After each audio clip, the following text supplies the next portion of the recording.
pagi ini dipertemukan oleh Allah. Mudah-mudahan keberadaan kita pada saat ini di antara ibadah yang diterima oleh Allah, yang dimuliakan ahli dan kuasa pelaksana program di atas usaha keras kalian untuk mengimarahkan rumah Allah.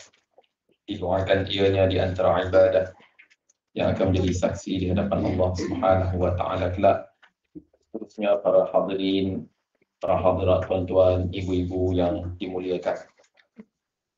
Terus kita masuk pada bacaan dan penghayatan kita pagi ini, petikan daripada surah Al-Duha, surah Al-Duha insya-Allah. Surah Al-Duha.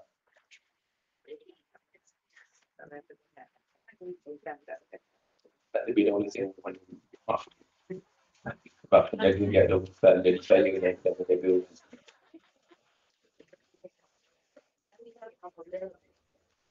Jadi insya-Allah kita teruskan bacaan petikan daripada surah Al-Duha, muka surat 596.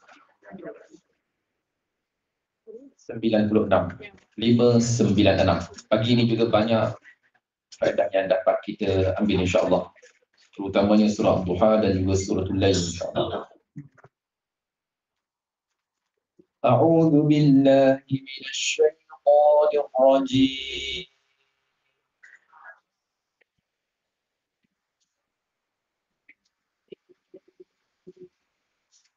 Bismillahirrahmanirrahim.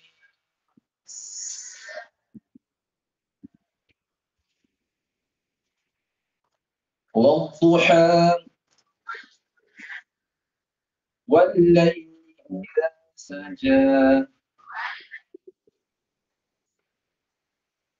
Ma wadda'aka rabbuka wa ma qala.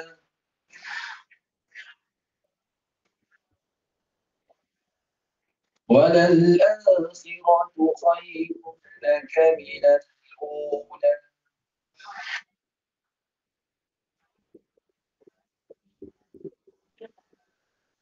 وَلَسَوْفَ يُعْطِيكَ رَبُّكَ فَتَرْضَىٰ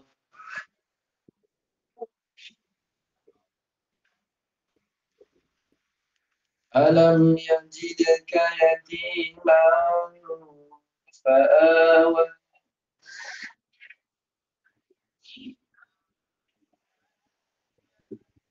وَوَجَدَكَ ضَالًّا فَهَدَىٰ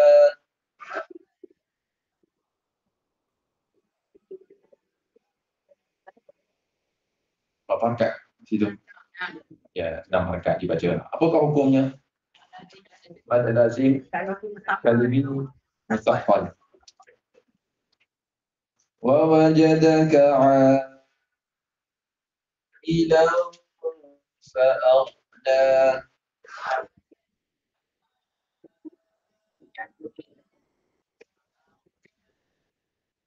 فأما اليتيم فلا تقهر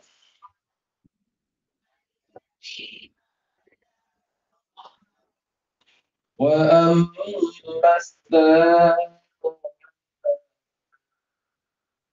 فلا تنهر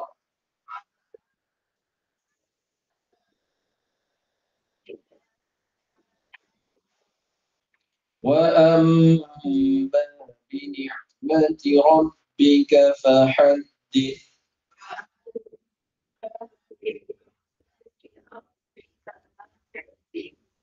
Sadaqallahul azim.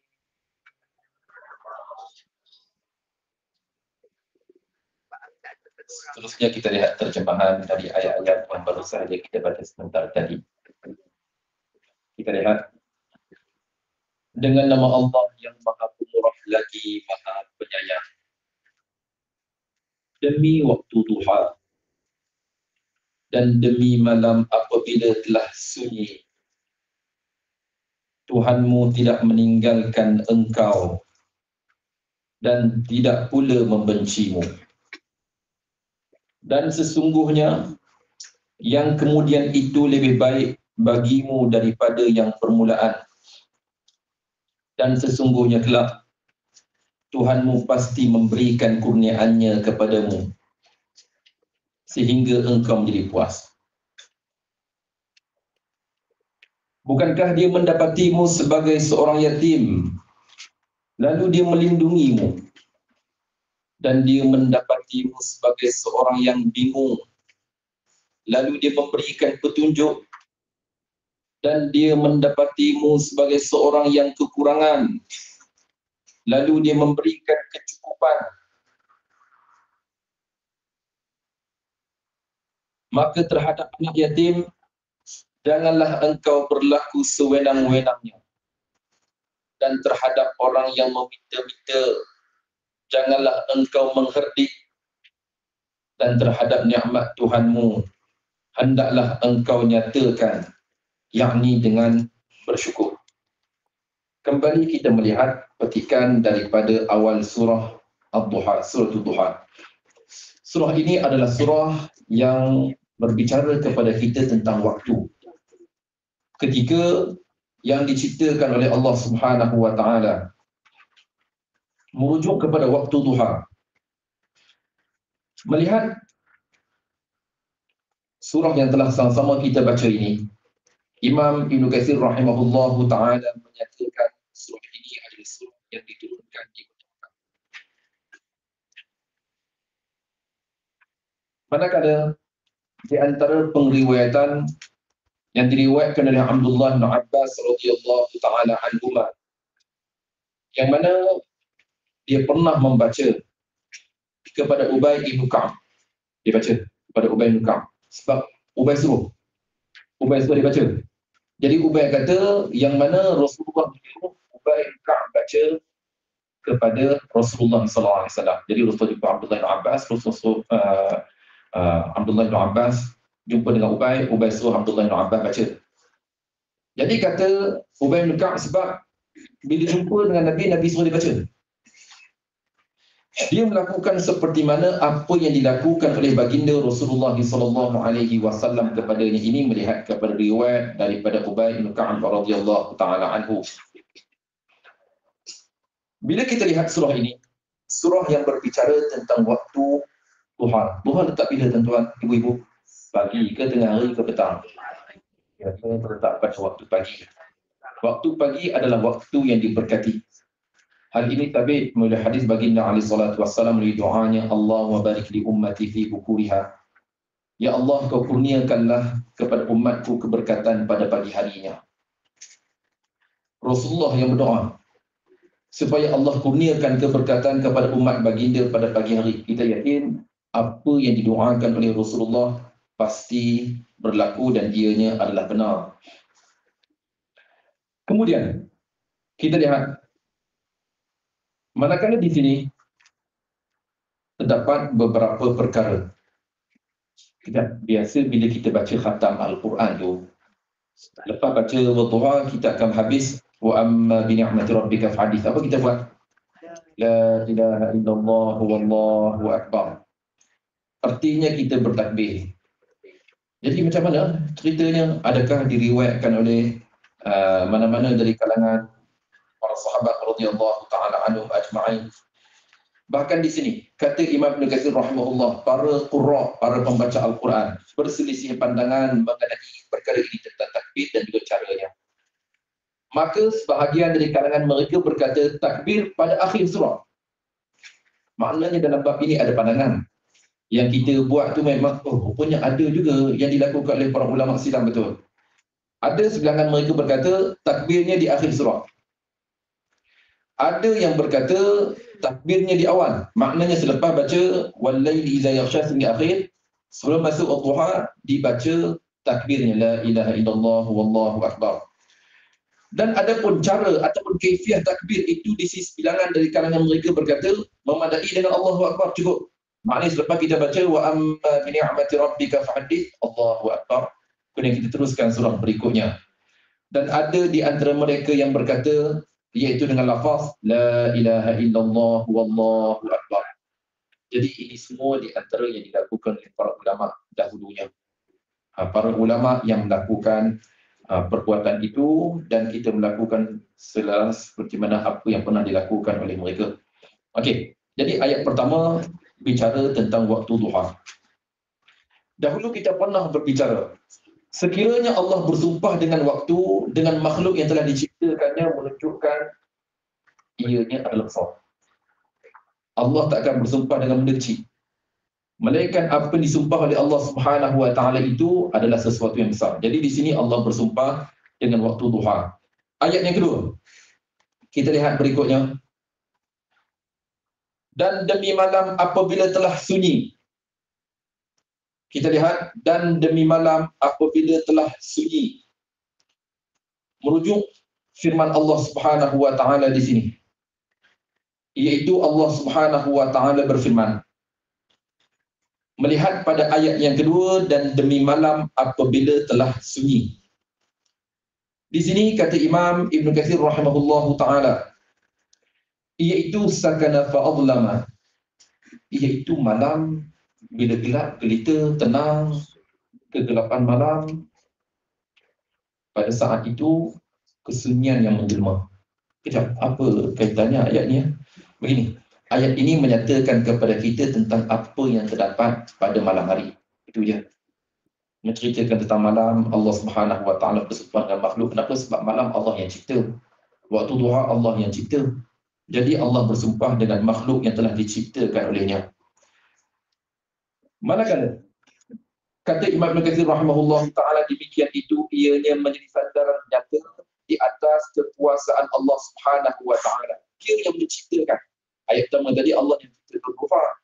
Ayat yang kedua, malam hari juga adalah malam yang diciptakan oleh Allah Subhanahu wa ta'ala. Jadi kata Imam Ibn Katsir, ianya hanya menunjukkan kekuasaan Allah yang menciptakan waktu duha dan menciptakan malam harinya.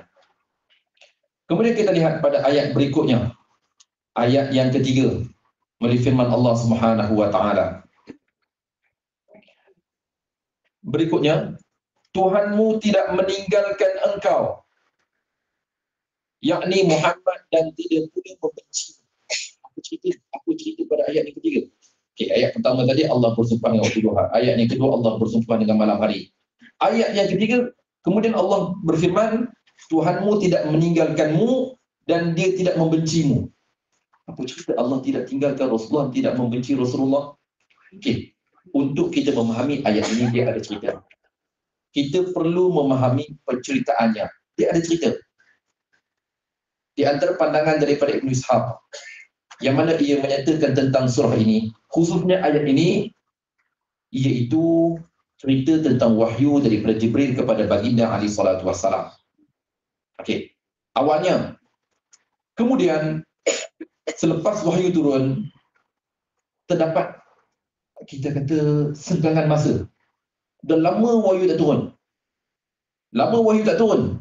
Iaitu kata Imam Ibn Katsir rahimahullah daripada Abdullah bin Abbas radhiyallahu taala anhu, tak kala diturunkan ke atas Rasulullah sallallahu alaihi wasallam Al-Quran. Jadi pernah satu ketika terlambat wahyu turun. Selama beberapa ketika tak turun wahyu kepada baginda alaihi salatu wasallam beberapa hari. Membuatkan perkara ini berubah. Yalah, mereka yang tak suka kepada Nabi, mereka macam mutu. Kata macam-macam kepada Rasulullah. Bahkan kata musyrikin, wadda'ahu rabbahu wa qalah, iaitu Tuhannya telah meninggalkannya. Sebab wahyu tak turun, biasanya bila wahyu turun Rasulullah akan baca. Jadi selama beberapa hari Rasulullah langsung tak baca. Jadi musyrikin Rasulullah, Tuhannya telah meninggalkan dia. Tuhannya telah tinggalkan dia. Dah lama wahyu tak turun kepada dia. Jadi maka Allah Subhanahu wa taala menurunkan ayat ini pada maksud Tuhanmu tidak meninggalkan engkau dan tidak pula membencimu. Oh, maksudnya cerita ayat yang ketiga, iaitu saat wahyu dah lama tak turun kepada Nabi, membuatkan musyrikin kutuk Rasulullah, hina Rasulullah, keji Rasulullah. Kemudian dalam mereka kata, Tuhanmu dah tak suka padamu, tinggalkan kamu. Lalu Allah Subhanahu wa taala menurunkan ayat ini menafikan apa yang dikatakan oleh mereka, yang mana Allah tidak tinggalkan mereka, tinggalkan Rasulullah sallallahu alaihi wasallam. Okey, kemudian kita lihat di antara pandangan Imam Ibn Katsir rahimahullahu taala pada poin ayat ketiga tadi, Tuhanmu tidak meninggalkanmu, iaitu ma tarakaka, Tuhanmu tidak ketepikan kamu. Wa ma qala, dan dia juga tidak membencimu. Maksud daripada Imam Ibn Katsir seperti mana apa yang terdapat terjemahan di tangan kita. Okey, kita pergi ayat berikutnya, ayat yang keempat. Berikutnya kata Imam Ibn Katsir rahimahullahu taala merujuk pada ayat tersebut. Kita lihat. Dan sesungguhnya yang kemudian itu lebih baik daripada awalnya. Apa maksud? Dan sesungguhnya kemudian itu lebih baik daripada awalnya. Di sini kata Imam Ibn Katsir rahimahullahu taala, maksud yang kemudian itu pada ayat keempat, tuan-tuan ibu-ibu, dan sesungguhnya yang kemudian itu, maksudnya ianya merujuk kepada hari akhirat. Wadarul akhiratu khairul laka min hadhihi dar. Dan negeri akhirat lebih baik kepada kamu daripada negeri ini. Maksud ayat keempat, cerita tentang akhirat itu lebih baik. Ya. Bahkan kata Imam Ibn Katsir rahimahullahu taala, dan adapun baginda Rasulullah sallallahu alaihi wasallam adalah manusia yang paling zuhud di dunia. Tuan-tuan ibu-ibu, begini. Ada kalanya kita salah faham tentang zuhud. Rasulullah betul adalah manusia yang paling zuhud, betul tak? Betul. Rasulullah ada kenderaan ke tak? Ada kenderaan ke tak? Ada unta baginda alaihi salatu wassalam. Rasulullah sallallahu alaihi wasallam berkata ke tak? Ya, kawin. Rasulullah sallallahu alaihi wasallam menjaga ketat keterampilan dirinya. Jaga. Orang kita di zuhud datang masjid haji. Tak suka tak makan. Ibu jumpa haji di bawah tadi haji. Tak kira kenapa ni haji. Tak suka dunia belakang. Satu hari nanti kita akan tinggalkan juga haji sebab selama saya di bawah tadi. Okay. Kita faham itu zuhud. Kita faham itu zuhud sebenarnya. Kan dulu-dulu untuk janggut, untuk kendali mana pakai slipper pun. Pakai kasut. Haji ini. Betul. Sekarang seolah-olah bicara haji itu menunjukkan haji langsung tidak melihat dunia, tak pandang dunia. Sampai nak kontak haji pun susah. Nak kontak haji susah. Haji masih lagi dengan tiga-tiga sekupang. Orang dah gadget dah haji masih ada tiga sekupang masak berubah haji tak masuk. Jadi haji ini sebenarnya Rasulullah adalah manusia paling zuhud. Tetapi Rasulullah cukup menjaga keterampilan. Rambut baginda sentiasa tersisir rapi. Rambut Rasulullah bukan sahabat. Kejap. Kepok. Relax je, tak sikat rambut. Anak muda kita sekarang ikut kepok, tak sikat rambut. Tapi Rasulullah adalah seorang yang cukup menjaga keterampilan diri. Dan baginda adalah manusia yang paling zuhud di atas muka bumi. Bila kita lihat kehidupan Rasulullah, semua kehidupan Rasulullah, asbab dunia Rasulullah ambil je. Cuma di sana terdapat beberapa perkara yang ditunjukkan oleh Rasulullah SAW sebagai panduan kepada kita. Jadi kata Imam Ibn Katsir rahimahullah, Rasulullah adalah manusia paling zuhud. Bahkan hal ini sedia diketahui melalui israh baginda. Iaitu tak kala Allah Subhanahu wa taala memberi pilihan. Di akhir usia baginda, di antara perbekalan di dunia dan juga akhirat, Rasulullah memilih untuk bertemu dengan Allah. Okey. Ini juga sabit dalam hadis Rasulullah. Setiap para anbiya alaihi wassalatu wassalam mereka diberi pilihan. Tidak terkecuali. Bermula daripada Rasul yang pertama sehingga Rasul yang terakhir, semuanya diberi pilihan. Sama ada nak terus hidup di dunia ke ataupun bertemu dengan Allah. Rasulullah pun tidak terkecuali. Rasulullah pun tidak terkecuali. Sedangkan Rasulullah masa itu pemimpin nombor satu negara. Kan? Baginda alaihi salatu wassalam juga merangkap menteri kewangan. Banyak yang dijaga oleh Rasulullah SAW, tetapi baginda memilih untuk bertemu dengan Allah Subhanahu wa taala. Bahkan kata Imam Ibn Katsir menguatkan poin ini. Baginda memilih apa yang ada di sisi Allah, yakni untuk bertemu dengan Allah pada akhir usia Rasulullah SAW. Hadis ini mungkin popular tuan-tuan ibu-ibu. Hadis diriwayatkan oleh Imam Ahmad rahimahullahu taala. Daripada Abdullah bin Mas'ud ceritanya. Pernah Rasulullah baring di atas tikar. Ittaja'a Rasulullah sallallahu alaihi wasallam ala hasirin. Pernah Rasulullah baring atas tikar. Okay, kalau kita berada di kampung, kita ada tikar. Tikar apa biasa? Tikar rumpah, tikar apa lagi? Tikar bulu, tiga tikar lah. Okay, bila kita letak tangan kita potong kat tangan pun dia dah berbekas tangan kan. Tapak tangan kita tu berbekas. Okey, fa'ufira fi jambi, maka membuatkan dia terkesan di bahagian kanan Rasulullah. Sebab Rasulullah biasa bila Rasulullah tidur, Rasulullah akan mendahului kanannya ataupun disebut dengan limbung kanan. Ataupun ada satu istilah lagi, apa? Mengiring ke kanan. Mengiring ke kanan. Jadi ini biasa Rasulullah buat. Maka kata Abdullah bin Mas'ud, saat baginda alaihi salatu wassalam bangun, lalu kata Abdullah bin Mas'ud, aku pun pergi sapu lah. Sebab berbekas ni, berbekas petak-petak ke, berbelang ke. Macam kita duduk atas tikar kan, kita pernah baring di tikar.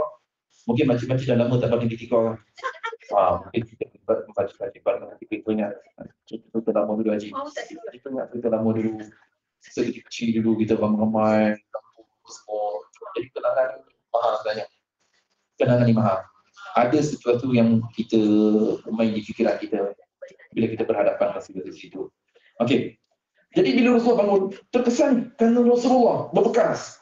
Jadi kata Abdullah bin Mas'ud, Jibril membuatkan aku ni pergi terus jasad Rasulullah pegang sapulah.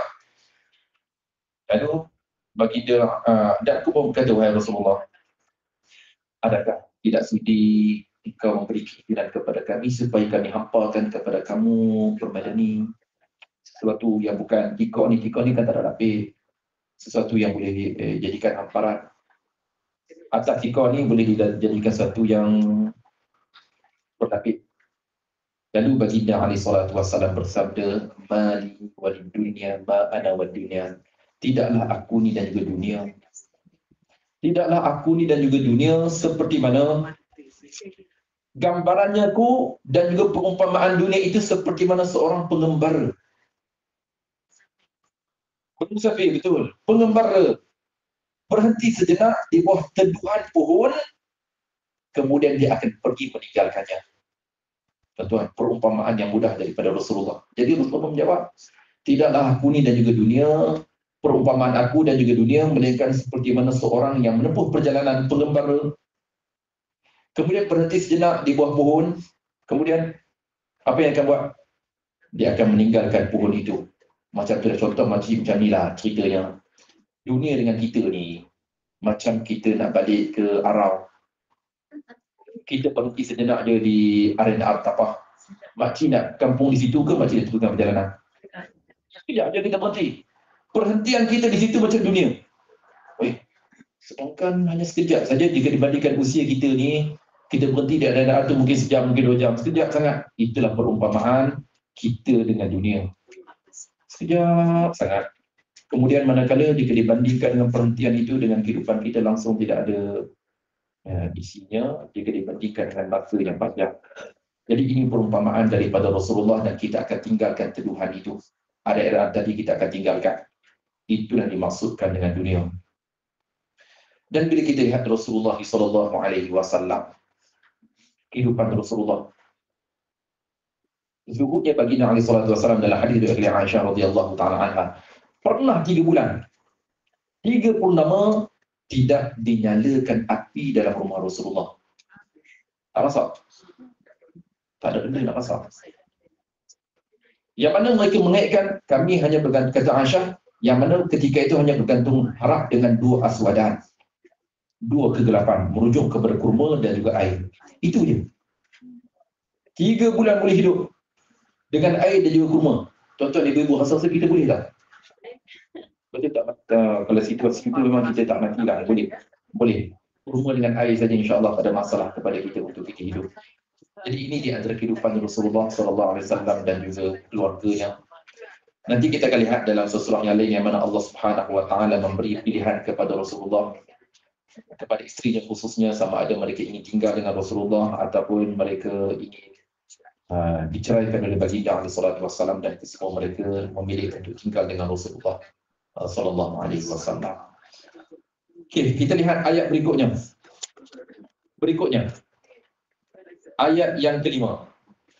Dan sesungguhnya kelak Tuhanmu pasti memberikan kurniaannya kepadamu sehingga engkau menjadi puas redha.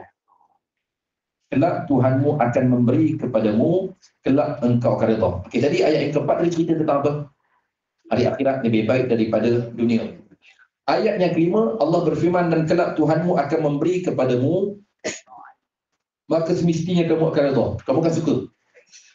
Apa maksudnya? Apa kurniaan Allah? Betul. Di antaranya maksudnya adalah syurga.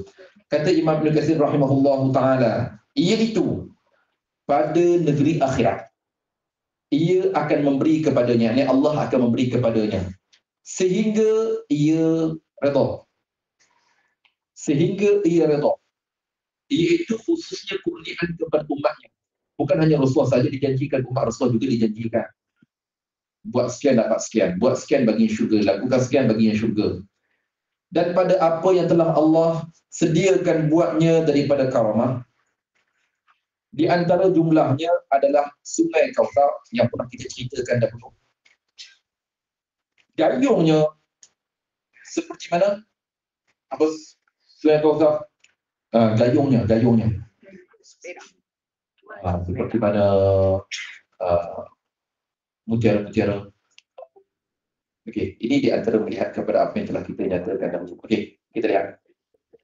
Merujuk kepada Nahul Kautsar ataupun dahulu kita pernah berbicara tentang Telaga Kautsar.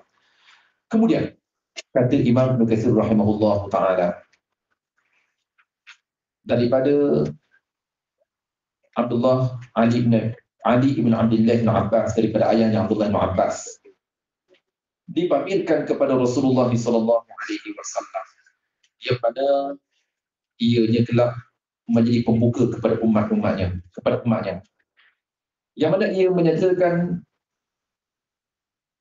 melihat kepada barangan yang berharga dibuka kepada umat Rasulullah kelak. Lalu ditafsirkan demikian rupa. Maka Allah Subhanahu wa taala menurunkan kepada baginda alaihi salatu wassalam. Merujuk pada ayat ini, kita lihat fokus kita pada ayat ini, khususnya ayat yang kelima. Dan sesungguhnya kelak Tuhanmu pasti memberikan kurniaannya kepadamu sehingga engkau menjadi puas. Kata Abdullah bin Abbas radhiyallahu taala anhu, maka dikurniakan kepadanya dalam syurga 1000 istana. 1000 istana. 1000 ada 30 sejuta. 1000 maknanya ada 30 sejuta istana. Bagi setiap istana itu apa yang dikehendaki baginya daripada pasangan-pasangan dan juga pemberi khidmat khadam. Ini pandangan daripada Abdullah bin Abbas radhiyallahu taala anhu. Jadi secara umum daripada ayat ini, ayat yang kelima, kita dapat melihat merujuk kepada syurga. Dan sesungguhnya Tuhanmu pasti memberikan kurniaannya kepadamu sehingga engkau menjadi puas, artinya syurga. Betul lah macam jawapan tuan-tuan ibu-ibu tadi, melihat kepada syurga Allah Subhanahu wa taala. Kemudian kita lihat pada ayat berikutnya. Ayat berikutnya, ayat yang ke-6.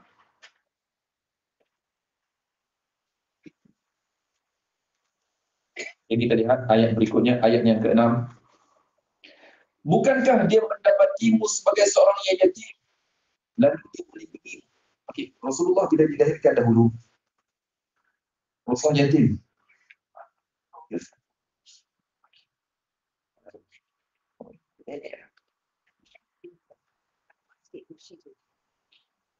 Lagi itu selapak kan.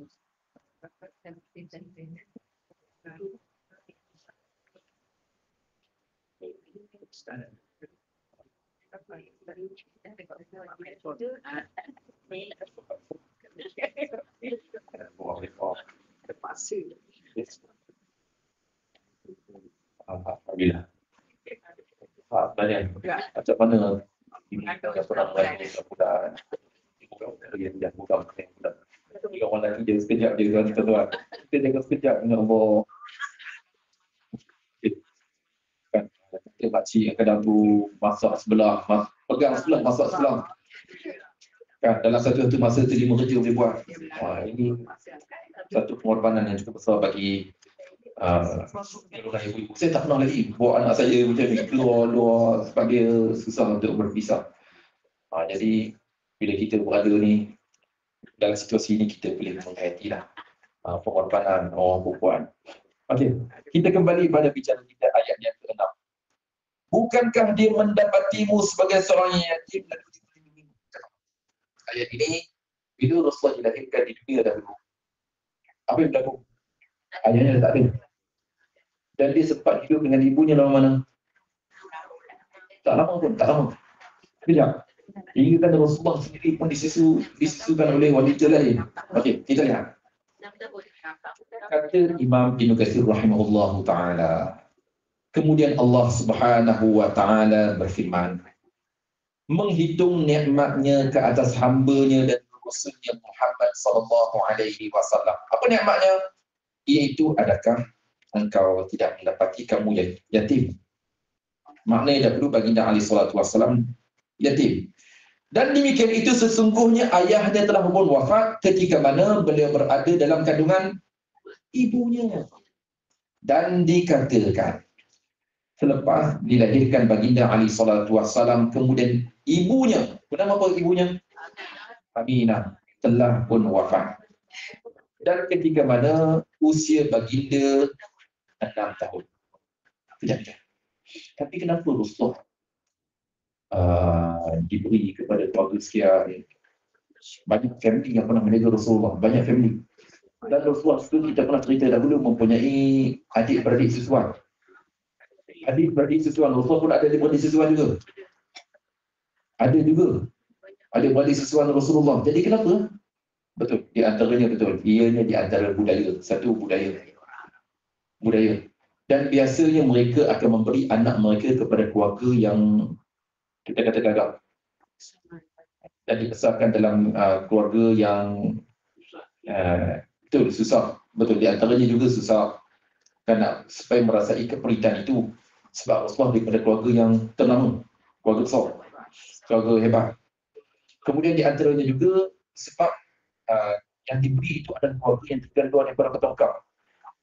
Kenapa? Supaya untuk memelihara lidah. Kota Mekah milik tumpuan. Jadi datang pedagang apa semua, orang luar datang apa semua, secara tidak langsung bahasa itu secara tidak langsung ianya dipengaruhi. Okey, macam kita lah di sini. Kita Kuala Lumpur. Dalam bahasa disebut dengan Asimah Ibu Negara. Jadi ianya menjadi tumpuan. Cuma saya nak tanya, apakah bahasa asli Kuala Lumpur? Apa bahasanya? Bahasa asli.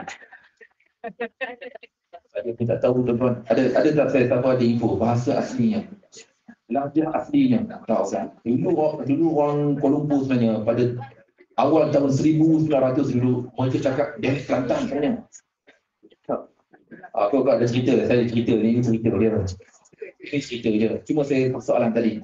Jadi Rasulullah dihantar ke perkampungan supaya memelihara lidah. Lidah dengan bahasanya, dengan bahasa Arab yang ada pada baginda. Sebab Mekah ketika itu menjadi pusat dagangan. Orang luar datang. Saya tidak langsung dianya akan melalui orang tempatan hasil digunakan. Okey, kemudian kata lagi Imam Ibn Katsir rahimahullah ta'ala. Kemudian baginda alaihi salatu wasallam dijaga oleh siapa? Lepas wafat ibunya.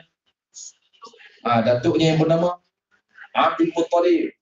Sehingga kewafatan atuknya ketika mana baginda berusia 8 tahun. Maka meneruskan penjagaan Rasulullah siapa? Bapa saudaranya yang bernama Abu Talib. Kemudian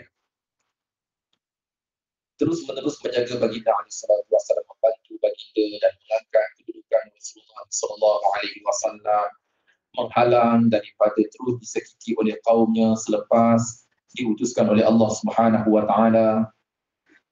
Selepas Rasulullah diutus sebagai rasul pada usia 40 tahun, Abu Talib masih lagi konsisten. Dan Abu Talib adakah memeluk Islam? Sebab kata memeluk Islam, tak juga dia masih dengan agama yang dianuti oleh kaumnya. Manakala Abu Talib radhiyallahu taala anhu wafat sebelum Rasulullah berhijrah ke Madinah, kurang 15 tahun. Dia wafat. Bahkan tahun itu disebut dengan tahun kesedihan kewafatan Abu Talib dan juga kewafatan siapa? Khadijah binti Khuwailid radhiyallahu taala anha. Kemudian ini bila kita lihat penceritaan. Dahulunya Rasulullah yatim, kemudian ada saja yang menjaga Rasulullah. lepas ibunya, kemudian atuknya, kemudian lepas atuknya, pakcik dia. Sehinggalah baginda dewasa, sehinggalah Rasulullah diutus sebagai seorang Rasul, dijaga oleh pakciknya. Kita lihat bagaimana perancangan Allah Subhanahu Wa Taala menjaga Rasulullah. Kemudian selepas itu, selepas Rasulullah berhijrah ke kota Madinah, siapa pula yang jaga Rasulullah? Para sahabat. Kemudian ada kabilah Madinah, Aus dan juga Khazraj. Jadi Allah Subhanahu Wa Taala merencanakan perancangan yang cukup cantik untuk memelihara baginda alaihi salatu wassalam sepanjang usianya. Okey, kemudian ayat yang ketujuh. Dan dia mendapatimu sebagai seorang yang bingung. Lalu dia memberikan petunjuk. Okey, kita lihat. Di sini kata Imam Ibn Katsir rahimahullah ta'ala, apa maksudnya? Dan dia telah mendapatimu bingung, maka dia memberi petunjuk. Apa cerita?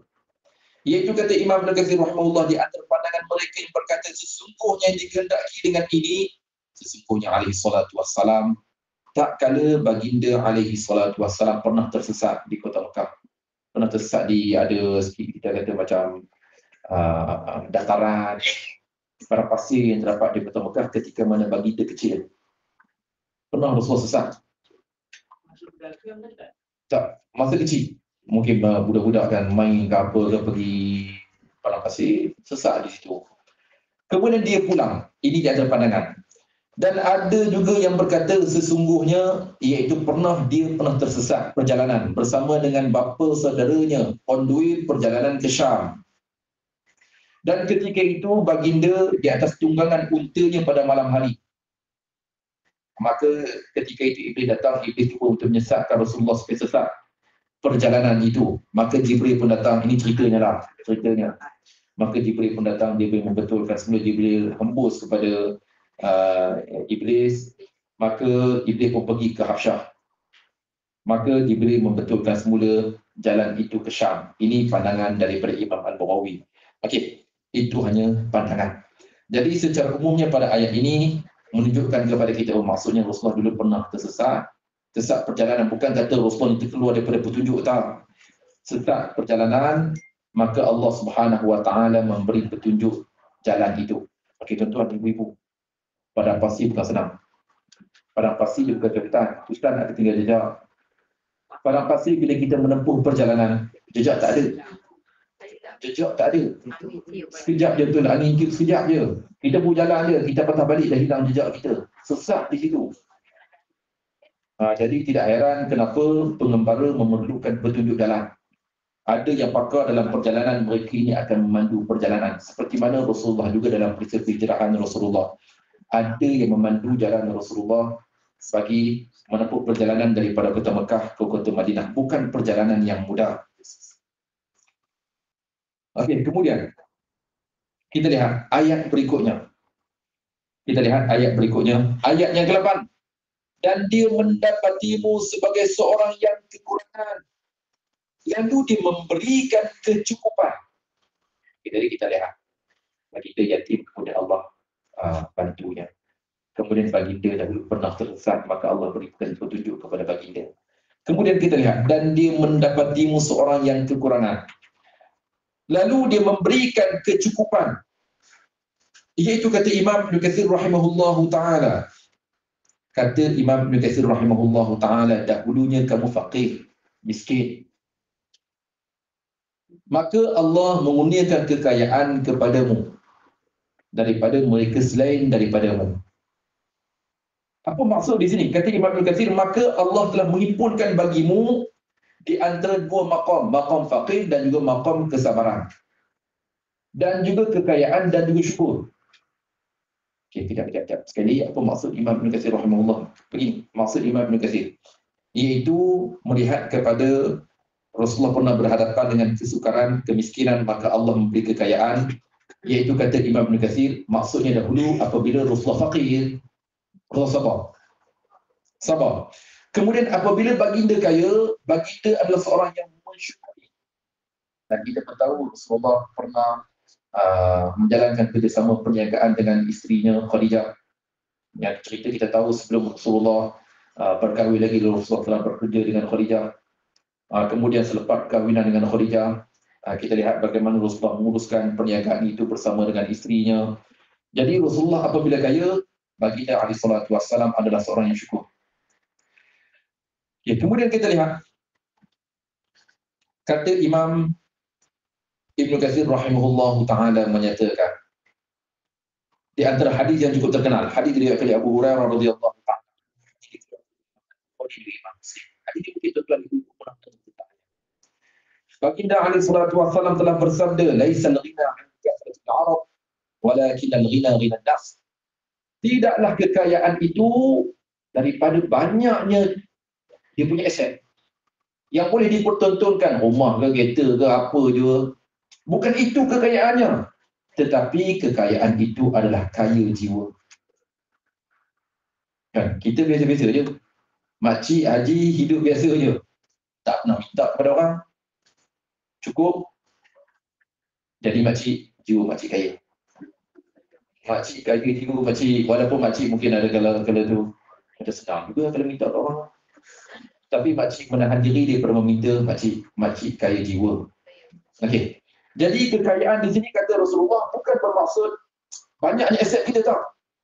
Tetapi yang kaya di sini adalah kaya jiwa. Jadi mudah-mudahan Allah kurniakan kepada kita kekayaan jiwa, insya-Allah. Dalam hadis diriwayatkan Imam Muslim rahimahullah taala dari Abdullah bin Mas'ud radhiyallahu taala anhu, pernah ia berkata baginda alaihi salatu wassalam telah bersabda kepada Islam, sesungguhnya telah berjayalah mereka yang telah selamat Islam dan dikurniakan rezeki yang cukup, dan Allah Subhanahu wa taala mengurniakan qanaah dengan apa yang telah dikurniakan kepadanya. Qanaah itu apa? Qanaah kecukupan dengan apa yang telah Allah kurniakan. Itu pun cukup, tuan-tuan ibu-ibu. Betul tak? Allah kurniakan kepada kita kecukupan, nak apa lagi?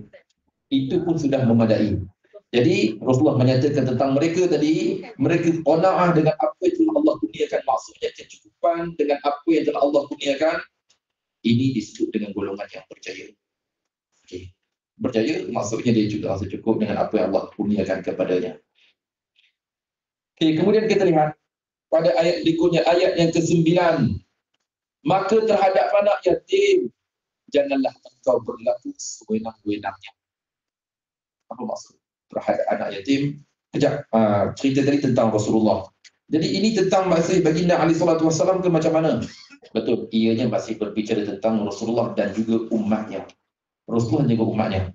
Dulunya termasuk Rasulullah sallallahu alaihi wasallam dan umat baginda alaihi salatu wassalam. Kata Imam Ibnu Katsir rahimahullah taala, kenapa bila kita lihat pada ayat ini? Maka terhadap anak yatim janganlah engkau berlaku sewenang-wenangnya. Kata Imam Ibnu Katsir sebab dahulunya kamu juga ada seorang yang yatim. Rasulullah dulu yatim, maka Allah kuatkan baginda.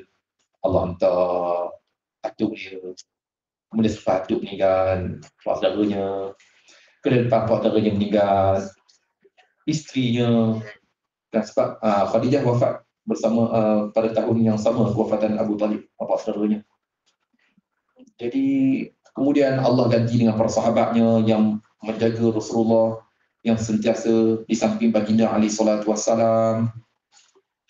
Maka dengan sebab itu, jangan kamu menghormati anak yatim, iaitu jangan menghinanya, jangan mengecilkannya, tetapi berlaku ihsanlah kepadanya dan berlemah lembutlah dengannya. Okey, ini melihat kepada pandangan daripada Imam Al-Kathir. Maksudnya walaupun ayat ini ditujukan kepada Rasulullah, tapi ianya juga merangkumi kita. Anak yatim jangan kita herdi. Anak yatim jangan kita herdi, sebaliknya hendaklah kita berbelas ihsan kepada mereka. Macam kita dah di tempat kita, tuan-tuan ibu-ibu masjid, surau tuan-tuan. Ada kan tabung anak yatim kan? Ada. Sebab ini juga di antara usaha kita berbelas ihsan selaras apa yang telah disarankan Allah Subhanahu wa taala kepada kita. Okey. Kata Qatadah rahimahullah taala, yatimi kal abir rahim. Jadilah kamu untuk anak yatim itu sebagaimana ayah anak yatim. Macam ayah kepada anak yatim berbelas ihsan, maka kamu pun kena berbelas ihsan kepada anak yatim itu. Macam seperti mana kita ayah kepada anak, seperti mana makcik ibu kepada anak yatim itu, kita berbelas ihsan kepada anak yatim. Macam itulah kita buat macam anak kita. Okey, kemudian kita lihat berikutnya. Kita lihat berikutnya ayat yang ke-10. Dan terhadap orang yang meminta-minta, janganlah engkau mengherdiknya. Okey, mungkin ada ketika kita rasa macam mengganggu masa kita dengan keluarga, kita tengah makan dengan keluarga kita, tuan-tuan ibu-ibu. Okey, tiba-tiba ada orang datang meminta. Dia minta meja ke meja. Meja ke meja. Kan? Okey, macam mana ni? Kita rasa macam potong. Betul tak? Kita tengah rancak apa semua ni, tiba-tiba ada orang datang meminta ni. Kan kita rasa macam potong betul. Kan? Macam tengah-tengah duduk dengan family, tiba-tiba ada orang datang minta. Jadi macam mana kita nak tolak dia? Ingat, nak tolak boleh tapi jangan dengan mengerti. Okey, kita ada isyarat tadi, isyarat tangan. Sebab ini ganggu. Kalau kita bagi isyarat tangan, kalau Arab biasanya gitu, ataupun kita angkat tangan ke atas. Ini kalau orang Arab, kalau macam-macam pergi dengan Arab, kalau ada Arab meminta, macam ni, tangan ke atas. Dia akan senyap, dia akan berlalu je. Sebab kita sekarang kita ada masa kita, kemudian dia datang meminta sebab ini banyak mengganggu konsentrasi kita juga. Kan? Tiba-tiba datang. Tapi jangan kita mengeluarkan bahasa yang tidak baik. Jangan kita mengeluarkan sesuatu yang tidak sepatutnya. Iaitu kata Imam Ibn Katsir rahimahullahu ta'ala, maka jangan mengherdik orang yang meminta-minta. Jangan kita herdik. Kata Imam Ibn Ishaq rahimahullahu ta'ala, maksud daripada ayat ini, maka ada pun seorang yang meminta-minta itu jangan kau mengherdiknya, iaitu fala takun jabbaran, maka jangan kau rasa besar diri. Jangan rasa sombong. Wala fahasyan, jangan juga lidah kita ni menghina. Apa ni, tak nak kerja. Nampak fizikal semua okey, tiba-tiba datang meminta-minta ni tak nak kerja. Jangan tuan-tuan. Jangan kita keluarkan ungkapan yang begitu. Wala fadlan 'ala ad-du'afa'i min 'ibadillah. Dan jangan bersifat keras ke atas mereka yang lemah dari kalangan hamba Allah. Tetapi zaman kita ni perlu dia jaga. Okay, betul, scammer itu saya setuju. Scammer saya setuju, betul. Kan? Scammer saya setuju. Ini realiti. Realiti mungkin tuan-tuan, ibu-ibu pun pernah melihat depan mata. Kan? Kita rasa macam ada sindiket pun ada juga. Macam sindiket kan, ada orang hantar, ada orang. Kerana tu kita tengok yang orang minta tu kesian.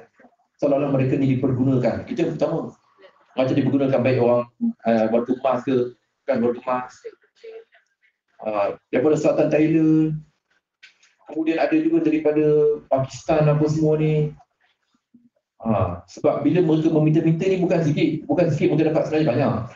Banyak sebenarnya mereka dapat. Jadi mereka hanya duduk terfil light, lampu merah, dan mereka pun meminta-minta. Mereka meminta-minta. Sebab dia syarat meminta-minta ni ada syarat-syaratnya. Bagi kita ni sebagai rakyat, bila kita memberi, dia akan menggalakkan aktiviti tadi. Betul tak?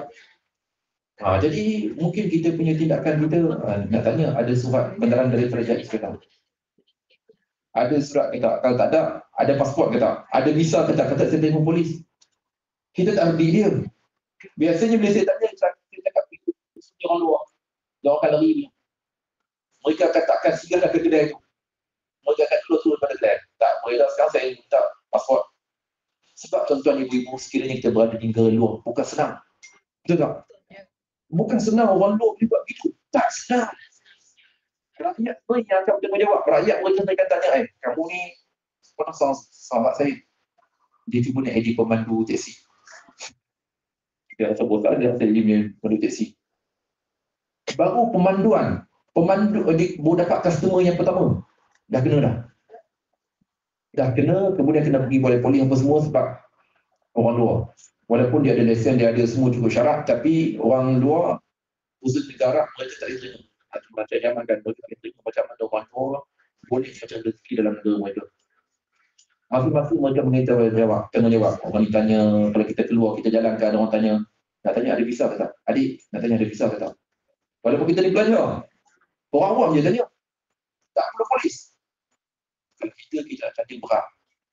Cuba Bangla pergi jalan nak tanya dia ada visa ke tak, jadi berat. Dia jangan tak ganggu saya. Janji tak ganggu keluarga saya. Orang luar mana-mana kita jumpa, tak ganggu saya, okey. Saya tak tanya apa. Itu kita. Salah kita tidak mengambil berat. Sebaliknya kalau negara luar bukan senang. Apa tak lagi meminta-minta? Lagilah.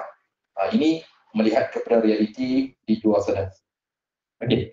Kita kembali pada bicara kita. Apapun, saat kita menolak, pastikan bahasa kita tidak keras. Tidak menghina, tidak mengeji, tidak mengeluarkan ungkapan-ungkapan yang ketat. Okay. Ini melihat kepada pandangan Ibn Ishaq. Manakala Qatadah menyatakan kepada kita tuan-tuan ibu-ibu, yakni raddul miskin bi rahmatin walin.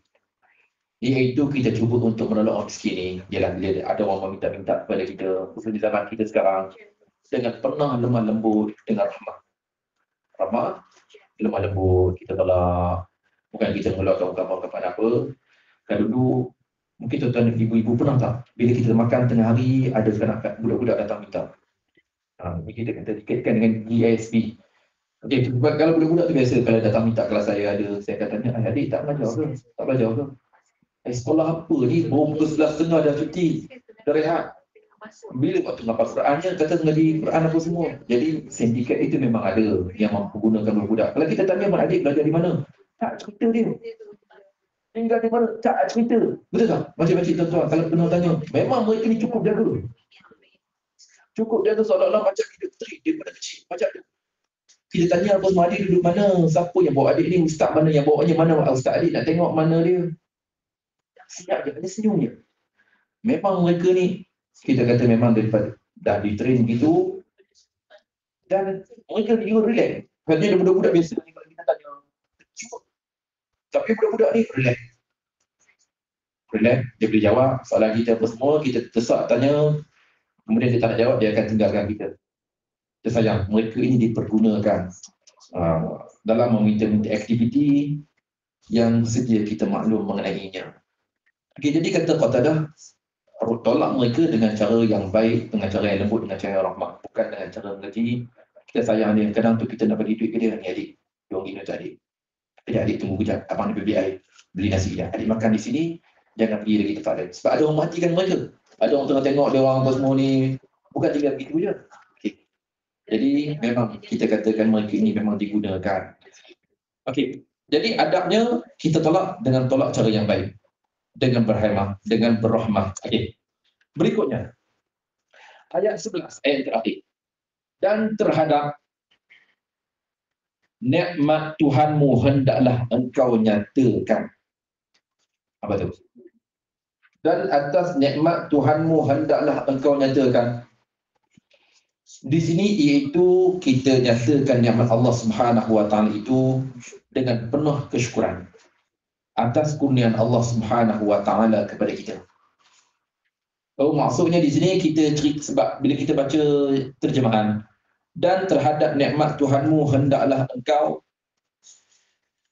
nyatakan, ceritakan. Jadi maksudnya di sini kita nak kena ceritakan nikmat Allah Subhanahu Wa Taala, iaitu kita bersyukur nikmat Allah Subhanahu Wa Taala yang telah Allah Subhanahu Wa Taala kurniakan kepada kita. Dengan maksud yang lain, artinya juga adalah kesyukuran atas kurniaan Allah Subhanahu Wa Taala kepada kita. Maksud hadis di sini iaitu kita bersyukur. Manakala kita lihat pandangan Imam Ibn Katsir rahimahullah taala, iaitu katanya, dan seperti mana dahulunya engkau seorang miskin, fakir, maka Allah kurniakan kekayaan kepadamu. Maka kamu ceritakan nikmat Allah itu yang telah Allah kurniakan kepadamu. Apa maksud nak ceritakan tu? Apa maksud kita ceritakan? Iaitu bersyukur dengan nikmat Allah Subhanahu Wa Taala. Kita bersyukur. Bahkan hal ini juga melihat kepada hadis yang sabit daripada baginda alaihi salatu wassalam. Iaitu Rasulullah juga di antara doa yang pernah dibaca oleh baginda, wa ja'alna syakirina li ni'matik. Wa ja'alna syakirina li ni'matik. Dan jadikanlah kami ini di kalangan orang yang mensyukuri nikmat kamu. Okey. Ini juga di antara pandangan yang lain. Ada juga pandangan ulama yang lain yang mengatakan daripada Abu Nadrah, dahulunya orang Islam, mereka berpandangan sesungguhnya di antara mensyukuri nikmat Allah adalah menceritakannya. Okey, maksudnya ayat tadi, Ada orang kata ayat yang ke-6 ayat yang 11 tu, dan terhadap nikmat Tuhanmu hendaklah engkau nyatakan. Maksudnya kita kena cerita anak makcik baru dan dikurniakan pembelajaran yang cukup cemerlang. Makcik pun telefon habis semua satu lorong. Saya boleh sekian. Habis semua kita telefon. Kenapa makcik telefon makcik? Dia akan ada saran supaya kita menceritakan nikmat yang Allah Subhanahu Wa Taala kurniakan kepada kita.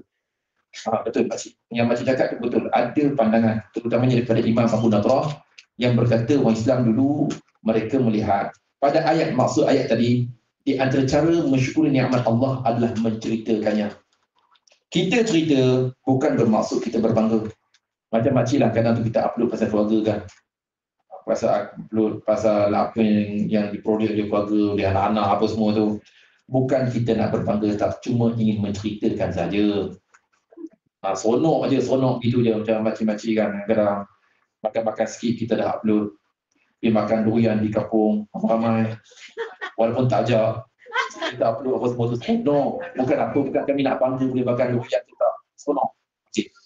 Jadi ini juga melihat pandangan yang difahami oleh ulama Islam di antara ulama Islam dulu. Bila mereka ingin mensyukuri sesuatu, mereka akan menceritakan nikmat yang mereka miliki itu. Okay, kemudian kita lihat di antaranya, ini juga di antara hadis yang popular, hadis daripada Imam Muhammad. Mungkin tuan-tuan ibu pernah mendengar tentangnya. Rasulullah SAW pernah bersabda istighfar. Artinya, siapa yang tidak mensyukuri sesuatu yang sedikit, semestinya dia tidak akan mensyukuri sesuatu yang banyak. Benda sikit pun dia tak syukur, rasa-rasa bila benda banyak dia syukur ke tak? Tak juga. Jadi kita walaupun benda sikit, kita nak syukur. Walaupun kenderaan kita begitu, syukur. Rumah kita begitu, kita syukur. Dan siapa yang tidak bersyukur kepada manusia, tidak berterima kasih kepada manusia, dia juga tidak akan bersyukur kepada Allah. Maksudnya kita tidak kena berterima kasih ke? Betul, kita kena berterima kasih lah bila orang buat baik kepada kita. Dan hendaklah ia berbicara tentang nikmat Allah dengan bersyukurinya. Ialah kita bila kita ada nikmat apa semua, kita cerita yang mana kita bersyukur dengan nikmat Allah Subhanahu Wa Taala. Jangan. Saya ni syukur sangat-sangat. Itu pulanya ialah anak saya, dia punya keputusan cukup cantik lah. Syukur sangat-sangat. Okey. Selain kita cerita kepada manusia dan kita bersyukur kepada Allah Subhanahu Wa Taala. Okay, kemudian kita lihat banyak di antara hadis-hadis yang berbicara tentang syukur nikmat Allah Subhanahu Wa Taala. Banyak dibuatkan oleh Imam Bukhari rahimahullah taala. Kemudian, tuan-tuan, ibu-ibu yang dimuliakan, kata Muhammad bin Ishaq, apa yang telah Allah datangkan kepadamu daripada kenikmatan dan juga karamah, daripada kenabian. Ini cerita tentang Rasulullah. Di antara pandangan yang lain mengatakan ayat ini hanya dikhususkan kepada Rasulullah, tidak termasuk umat baginda. Maksudnya, apa yang telah Allah kurniakan nikmat kepada Rasulullah, karamah, daripada kenabian, maka ceritakan mengenainya dan sebutkanlah mengenainya dan berdoalah untuknya. Ini di antara pandangan Muhammad bin Ishaq. Maksudnya ayat ini ditujukan kepada Rasulullah, nikmat yang telah Allah kurniakan kepada baginda, kenabian, karamah, mukjizat, semua itu hendaklah baginda menceritakan. Kemudian katanya, maka membuatkan baginda alaihi salatu wasallam menceritakan apa saja nikmat yang telah Allah kurniakan kepada baginda daripada kenabian secara rahsia. Okey. Kemudian dan semuanya yang diceritakan kepada Rasulullah, semuanya baginda alaihi salatu wasallam menceritakan segala nikmat kurniaan Allah kepada baginda. Bila kita lihat hadis baginda alaihi salatu wasallam, dan memang benar Rasulullah menceritakan segala-galanya tentang syurga yang dijanjikan kepada baginda. Rasulullah juga menceritakan tentang wasilah. Wasilah merujuk kepada kedudukan yang terdapat dalam syurga yang hanya dikhususkan kepada Rasulullah. Bukan Rasulullah berbangga macam-macam, tetapi Rasulullah menceritakan nikmat yang Allah Subhanahu Wa Taala kurniakan kepada baginda. Bukan berarti berbangga. Okey, jadi selesai bicara kita petikan daripada suratul Duha. Berikutnya kita masuk petikan daripada suratul Lail, muka surat 595. Okey. Hafsah okey? Okey. Okey tak? Okey. Dia kata okey. Sebenarnya tadi dia pun tidur tu, dia tak nak awal lain tu. Itu dia sekarang dia dah okey. Dia pun kata okey. Okay, dia okey, kita teruskan. Muka surat 595. 595 insya-Allah. Suratul Lail. Suratul Lail. أعوذ بالله من الشيطان الرجيم.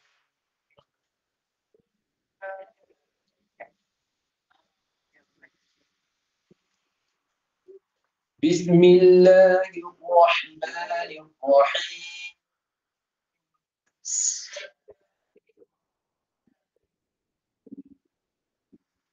والليل إذا يغشى والنهار إذا تجلى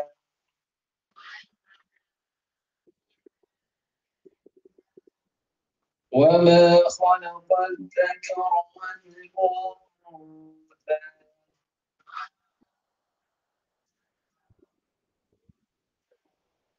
Kita dengar bunyi dari besiran tu, dari teban. Saya nak, dah.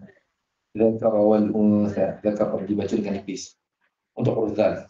Wa ma khalaqal dzakara wal unsa.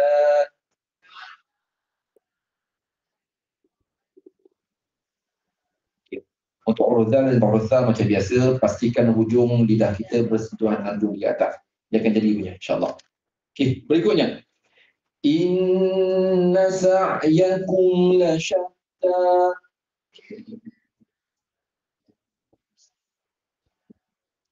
فأما من أعطى واتقى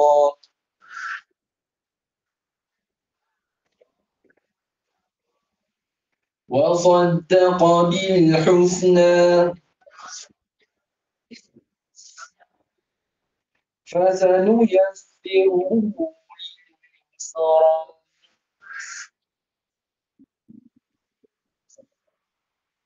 وأما من بخل واستغنى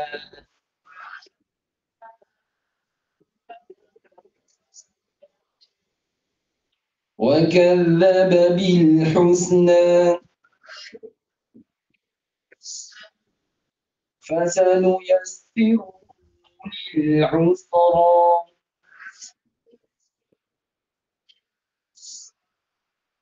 وما يغني عنه ماله إذا تردى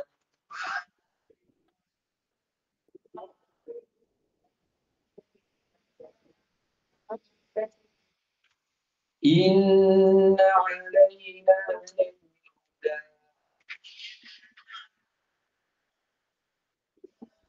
وإن لنا للآخرة والأولى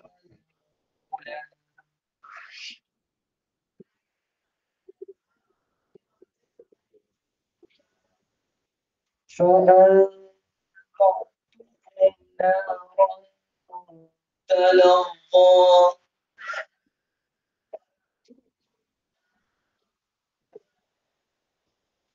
لا يصلاها إلا الأشقى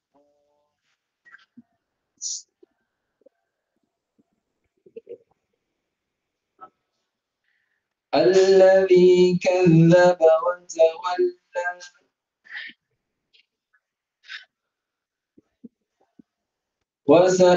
sekali saya dengar macam ada tafsir tadi tu. Dengarkan kazzaba. Kita tak nak kazzaba, kita nak kazzaba. Hujung lidah bersentuhan hujung di atas. Okey, sekali lagi ada dua tempat di situ. Okey. Allazi kadzdzaba wa tawalla.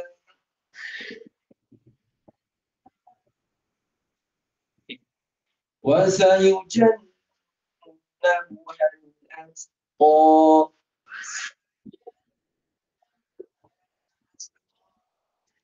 الذي يؤتي ماله يتزكى.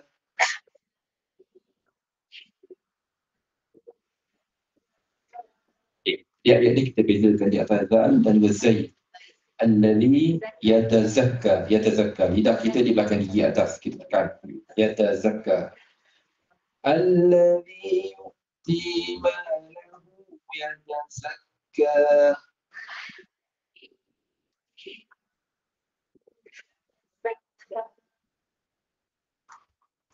وما لأحد عنده من نعمة تجزى.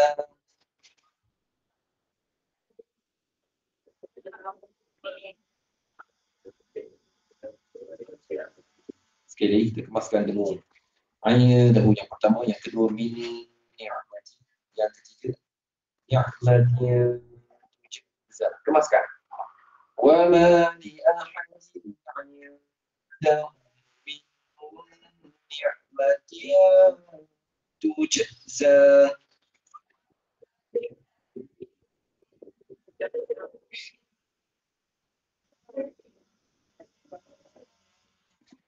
إلا ابتغاء وجه ربه الأعلى.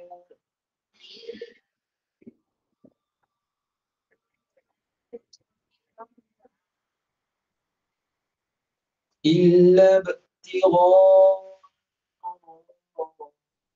وجه ربه الأعلى.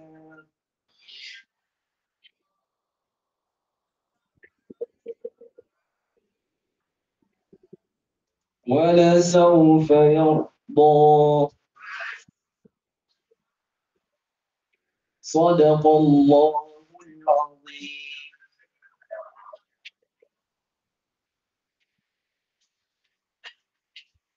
Seterusnya kita lihat terjemahan dari ayat-ayat yang baru saja kita baca sebentar tadi. Muka surat 595, Suratul Lail. Dengan nama Allah yang Maha Pemurah lagi Maha Penyayang. Demi malam apabila menutupi, demi siang apabila terang benderang, demi penciptaan lelaki dan perempuan. Sesungguhnya usahamu memang berakhir kemacan. Maka barang siapa memberikan yakni hartanya di jalan Allah dan bertakwa dan mengakui dengan yakin yakni adanya pahala yang terbaik, maka kami mudahkan baginya jalan menuju kemudahan. Dan adapun orang yang kikir dan merasa dirinya cukup serta mendustakan yakni pahala yang terbaik, maka kami akan mudahkan baginya jalan menuju kesyukuran. Dan hartanya tidak berguna baginya apabila dia telah binasa. Sesungguhnya kamilah yang memberi petunjuk, dan sesungguhnya milik kamilah akhirat dan dunia itu. Maka aku memperingatkan kamu dengan neraka yang menyala-nyala, yang hanya dimasuki oleh orang yang paling celaka, yang mendustakan yakni kebenaran dan berpaling yakni daripada iman, dan akan dijauhkan darinya yakni neraka orang yang paling bertakwa, yang menginfakkan harta untuk membersihkan yakni dirinya, dan tidak ada seorang pun memberikan satu nikmat padanya yang harus dibalasnya, tetapi yakni dia memberikan itu semata-mata mencari keredaan Tuhannya yang maha tinggi. Dan nescaya kelak dia akan mendapat kesenangan yakni yang sempurna. Kita kembali semula melihat bermula daripada awal Suratul Lail. Bila kita baca terjemahan daripada ayat-ayat tadi, ada beberapa ayat yang memerlukan kepada penafsiran, iaitu sekiranya kita hanya membaca dengan rujukan daripada terjemahan, sukar kepada kita untuk kita memahaminya. Okey, kita kembali. petikan daripada suratul Lail. Melihat nukilan daripada Imam Ibn Katsir rahimahullah ta'ala, suratul Lail adalah surah Makkiyah. Surah ini ada ceritanya tuan-tuan ibu-ibu, ada cerita. Surah Al-Lail ada ceritanya. Di antaranya hadis yang diriwayatkan oleh Imam Al-Bukhari dan juga Imam Muslim. Hadis ini terkenal. Hadis ini terkenal. Ceritanya tuan-tuan ibu-ibu, ceritanya tentang seorang lelaki yang datang ke masjid. Binadhihina wa qad janaha al-layl. Dia datang ke masjid dengan haiwan peliharaannya unta pada malam hari. Sebab dia kerja mengembala unta. Jadi bila sebelum balik rumah, dia akan singgah masjid dulu. Dan malam hari, maka dia pun kita kata tambat unta. Tambat. Ikat. Mana dia? Okay. Tambat. Dia tambat untanya. Kemudian dia pun masuk mendirikan solat bersama dengan jemaah yang dipimpin oleh Mu'adz. Manakala Mu'adz membaca surah Al-Baqarah ataupun surah An-Nisa. Surah Isyak tuan-tuan. Surah Baqarah begitu. Baqarah 2 juzuk setengah. Surah An-Nisa begitu. 2 juzuk lebih, hampir 2 juzuk setengah juga. Panjang tuan-tuan. Lalu apa yang berlaku kepada lelaki itu? Fantalaqa ar-rajulu wa balaghahu anna Mu'adzan nala minhu. Maka lelaki itu pun keluar pada solat. Betul. Istilah mufaraqah. Dia keluar. Okey.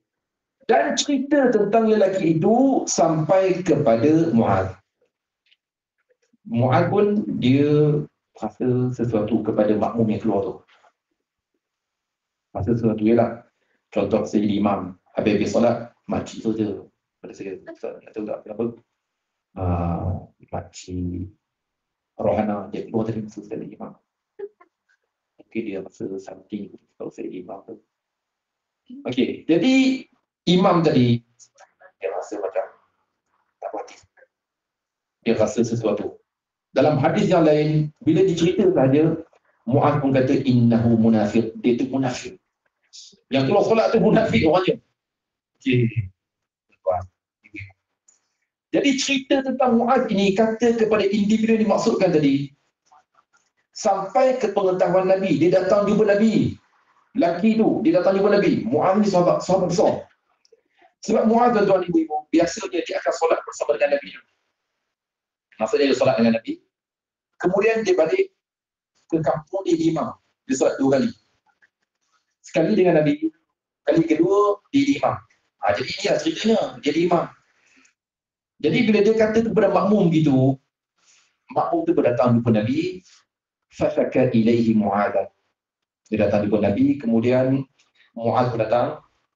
Ialah sebab ini kisah berkaitan dengan Mu'adz. Sebab individu yang dimaksudkan itu adalah Mu'adz. Maka baginda alaihi salatu wassalam berkata kepada Mu'adz, ya Mu'adz, afattanun anta. Wahai Mu'adz, adakah engkau ni cuba menyebarkan fitnah? Tuan, kamu ni menyebarkan fitnah, Mu'adz. Untuk tipu Mu'adz. Disebut sebanyak 3 kali. Sebanyak 3 kali. Kamu ni menyebarkan fitnah. Kamu ni membawa fitnah. Okey. Tuan-tuan, apa maksud? Bila jadi imam, bacaan panjang, adakah menjadi fitnah kepada masyarakat? Fitnah kata? Fitnah. Kan? Fitnah, betul. Orang talabir, orang ada urusan apa semua. Kan? Ada urusan, kita janji dengan orang. Dalam satu imam lambat. Imam lambat satu, dia jangan lambat, dia macam panjang pula. Kita ni dah ada urusan. Dalam solat tu memang tak boleh fokus. Memang tak boleh fokus. Dia tak dia tidur lepas solat ni, semua ni dia baca panjang pula. Okey. Jadi melihat kepada perkara ini memang betul mengundang fitnah dan membuatkan orang tak datang masjid. Surah ada jadual, orang datang tak ini zuhur nanti kita ada baca panjang, kita datang. Kita pergi solat surau je. Maghrib dia juga bertugas, maghrib nanti kita tak datang masjid. Tempat ni kita solat memang baca panjang je. Jadi fitnah dengan sebab dia baca panjang. Okey. Kemudian baginda alaihi salatu wasallam bersabda kepada Muaz, "Falawla sallaita bisabbih isma rabbikal a'la." Maka kenapa kamu baca sabbih isma rabbikal a'la? Wasyamsi wadduhaha wal laili idza yaghsha. Okay, Rasulullah sarankan kepada Rasulullah sabbih isma rabbikal a'la. Tuan-tuan, kita lihat berapa baris? Berapa baris? 8 baris. Wasyamsi wadduhaha berapa baris? 7 baris. Wal laili idza yaghsha berapa baris? 8 baris. 7 8 baris begitu je. Fa innahu yusalli wara'aka al-kabir wad-dha'if wa dhul hajah. Maka sesungguhnya yang solat belakang kamu tu orang-orang lama dalam kurungan saluran satu. Saluran satu bila time nak bagi dia orang pertama lah boleh masuk, tak perlu beratur panjang. Saluran satu orang tak ramai. Okey, orang lama. Orang yang lemah. Dan juga mereka yang punya hajat. Kita tengok Rasulullah mengetengahkan kepada seorang imam supaya imam faham. Jangan baca panjang sebab belakang kamu tu macam-macam orang dia. Orang lama. Orang yang lemah. Kemudian orang yang berhajat. Muaz baca apa? Surah apa dia baca? Baqarah, kita dengar Baqarah. Baqarah dahsyat. Kemudian bagi 2 rakaat kan baca yang baca kuat. Rakaat pertama, rakaat kedua. You bayangkan 1 rakaat dia lebih. Jadi 2 juzuk setengah. 2 juzuk setengah, 2 juzuk 2 juzuk 4 lah. Itu Baqarah. Dia berakhir pada penghujung ayat muka surat 49. Dia berakhir muka surat 49. Kita 2 juzuk 4. Okey. Jadi bila kita lihat surah yang disarankan oleh Rasulullah sekitar 8 baris, itu adalah bacaan yang ideal. Bacaan ideal adalah 7-8 baris. Contoh haji dia memang, Ustaz, saya memang jadi imam pun di surah kami memang saya imam. Tapi bila saya baca dengan kata 7-8 baris, orang kata panjang. Orang cakap memang orang kata panjang. Dia kata kerja panjang. Padahal memang saya dah kajian lah. Saya punya bacaan di dalam salat 7-8 baris je. Sebab melihat pada hadis ni sekitar 7-8 baris. Saya baca dengan kadar tu yang praktikal lah. Jadi bila orang kata itu hati pun tukar. Baca pun Allah. Habis solat haji. Pendek sangat haji. Kalau ikut makmum kan haji. Kalau ikut makmum memang tak selesai. Baca ini pun tak kena. Baca ini pun tak kena. Baca 8 baris dia rasa macam panjang sangat lah. Dia panjang sangat.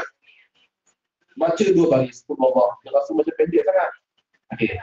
Jadi bila kita lihat dan mendengar pandangan makmum, ada yang diterima, ada yang tak boleh. Okey, kita lihat. Kita kembali pada hadis tadi. Jadi hadis ini diriwayatkan oleh Muhammad. Manakala Jabir bin Abdullah meriwayatkan hadis menceritakan tentang Muaz membaca Baqarah. Macam itu juga membaca Baqarah. Kemudian dalam hadis yang lain, di antara hadis lain, hadis riwayat Imam Al-Bukhari rahimahullah taala. Yang mana cerita macam tadi juga. Dahulu pernah Muaz solat bersama dengan Nabi. Ini jelas. Pernah Muaz solat dengan Nabi pun. Betul pun. Betul bila saya dengar kertas. Bunyi kertas pun dah faham. Bunyi kertas pun dah faham. Ini akan masa kita sesuatu pun dan kami masa yang seharusnya. Okay, ini dah masuk masa makruh ni. Sebab tengah. Kejap dan ini memang haram. Kami tak kira. Dia masuk waktu hakim mungkin itu awalnya. Tuan-tuan ibu-ibu yang dimuliakan. Dan insyaAllah nanti kita akan sambung sebagai bicara kita. Okey, kita habiskan cerita ni lah. Cerita Muaz. Okey, ceritanya dahulunya Muaz solat bersama dengan Nabi. Ini hadis yang penuh. Diriwayatkan oleh Jabir bin Abdullah. Muaz solat dengan Nabi. Kemudian dia akan datang kepada kaumnya dan mengimami solat bersama dengan mereka. Maknanya dia solat 2 kali lah. Cerita mana kita cerita tadi. Okey, boleh tak kita solat 2 kali? Boleh. Contoh haji dah solat di masjid. Balik rumah, makcik ke datang. Yang masuk lah solat seorang. Pahala satu, abang tak apalah setiap kali pergi masjid. Kan? dia rasa ikut sikit rumah apa sekali balik rumah ikut dia belum masih kedai masih. Kemudian balik dia lewat, abang saya ni solat seorang, pahala pula satu. Boleh tak abang mengimami solat saya? Boleh tak tuan-tuan dan ibu? Boleh hadis solat saya tadi. Hadis solat kali kedua adalah sunat daripada hadis. Makcik wajib dan dapat ke tak pahala jemaah? Okey. Jadi ini yang dilakukan oleh Mu'adh. Jadi tidak ada masalah. Contoh yang lain. Ini contoh biasa, contoh di haji ke solat sunat di masjid. Tiba-tiba ada orang datang di masjid, habis dah semua, dia follow haji solat. Dia solat fardu, haji solat sunat boleh tak? Boleh. Melihat kepada hadis tidak ada masalah. Haji teruskan solat, cuma kami nak, saya nak tahu, saya nak baca kuat ke? Nak baca kuat ke nak baca slow? Setelah solat maghrib. Lepas solat maghrib, haji solat sunat 2 rakaat. Yang kawan tadi dia solat maghrib. Dia follow haji. Haji nak baca kuat ke baca slow? Ya, solat sunat yang ini. Sebab ni orang salah faham, dia tiba-tiba gabrah. Saya ada cerita, ini cerita betul tuan-tuan ibu-ibu. Ada orang macam tadi, kisah macam tadi. Cuma dia masih lagi dalam sok. Ibu tu masih lagi dalam sok. Saya lewat, jadi saya panggil. Okey. Cerita yang lain. Dia solat sunat. Cerita solat sunat. Saya follow. Dia berhenti solat, dia kata, saya sedang solat sunat. Dia bersiapkan solat. Saya tengok solat saya. Saya sedulurkan solat. Saya tak dapat jumpa dia. Saya tak dapat jumpa dia. Tengah solat, dia berhenti solat sunat. Dia kata, saya tengah solat sunat. Maknanya sebab saya dia solat fardu, saya follow dia. Seolah-olah solat fardu ni tak boleh follow solat sunat. Faham tak cerita dia? Sebab tu dia berhenti. Dia sempat explain kepada saya tengah solat. Saya tengah solat sunat. Dia kata begitu. Okey. Itu cerita tentang solat sunat. Okey, jadi ceritanya, maka Mu'adh dia baca Baqarah. Maka lelaki tadi keluar. Okay. Bila kita lihat di sini tuan-tuan, ibu-ibu, syaratnya bila kita mufaraqah daripada imam, jangan kita duduk dalam saf. Orang kita dia faham bila dia mufaraqah duduk dalam saf. Imam dah sujud, semua dia masih lagi duduk. Itu tak betul. Dia mufaraqah dia kena keluar. Dia kena keluar saf, jangan duduk dalam saf. Sebab duduk dalam saf dia wajib kena patuh imam. Dia kena patuh dengan imam. Dia rasa dia tak sempat apa semua, jangan dia mufaraqah. Saya dia mufaraqah. Tak boleh haji kena keluar dari mufaraqah. Melihat apa yang dilakukan oleh sahabat Nabi itu, sahabat faham. Sebab tu mereka tak setuju, mereka keluar. Tak perlu tunggu dalam saf. Ini yang dilakukan oleh mereka dan insya-Allah walaupun kita akan sambung semula dah bicara akan datang melihat kepada bicara kita ini sebab ada di antara sahabat kita yang datang naik kenderaan awam. Kita takut lepas flight. Untuk flight jadi kita ingat semua kita bertidak pada bicara kita kali ini. Allah Ta'ala alam. ولا عين إلا فعلمتنا إنك أنت العليم الحكيم ولا حول ولا قوة إلا بالله العلي العظيم. بسم الله الرحمن الرحيم. الله ارحمنا بالقرآن واجعله لنا إماما ونورا وهدى ورحمة. اللهم علمنا منه ما نسينا وعلمنا منه ما جهلنا وارزقنا تلاوة القرآن آناء الليل وأطراف النهار واجعل لنا حجة يا رب العالمين. وصلى الله على سيدنا محمد وعلى آله وصحبه أجمعين. الحمد لله رب العالمين. تقبل الله منكم.